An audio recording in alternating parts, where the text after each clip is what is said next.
3 Minute Bible Study. I'm Sam. I hope you're doing good. Now, we're going to jump right in. We want to talk about the politics and the culture of the New Testament to maybe help us understand it a little bit better. Now, if you know anything about the Old Testament, you know that Israel was conquered by a couple of ancient powers, mainly Babylon and Persia. Now, God always views those powers in the Old Testament as his instruments to judge his people.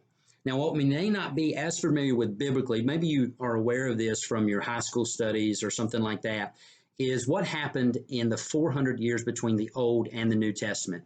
Well, the most obvious thing that we can point out is the rise of probably one of the greatest military leaders in all of history, and that is Alexander the Great.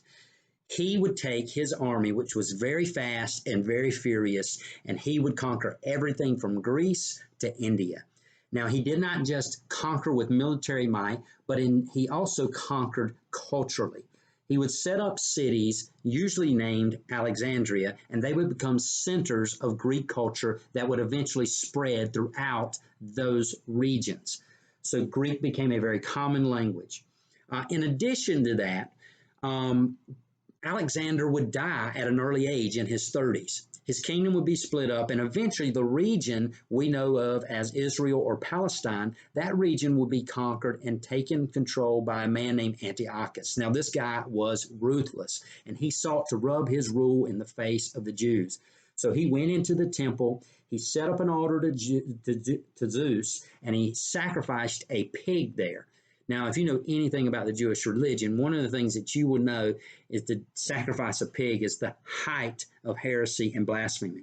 Now, in addition to that, or as a result of that, what happened is that a group named the Maccabees, specifically a guy named Judas, he was called the Hammer, led a revolt, and they actually got their freedom and liberty for about 100 years. But eventually that group became corrupt, and the family of what we know of in the New Testament as Herod the Great would take over rule in that region.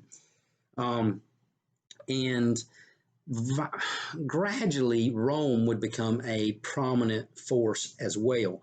In the 60s, a guy named Pompey, a general from Rome, conquered the region, and eventually Augustus, the majestic one that we are familiar with from the New Testament, would become the first emperor of Rome. Now, the reaction to all of this is very mixed among the Jews, but generally they did resent Roman rule. Some readily accepted Greek culture. They spoke the Greek language. They liked the art and the theater and different things like that. They were generally called Hellenistic Jews. Others were more grounded. Usually, if they lived around Jerusalem and Israel, they were more rooted in the Jewish faith. And this led to some division culturally.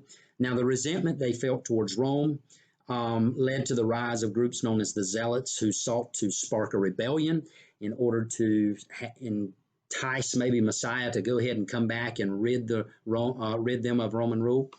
Now, in addition to that, you would find that something called the Pax Romana. Now, Rome was ruthless in its rule if you rebelled against them. There was a guy named Judas during Jesus' day who actually did lead a rebellion after Herod the Great's death.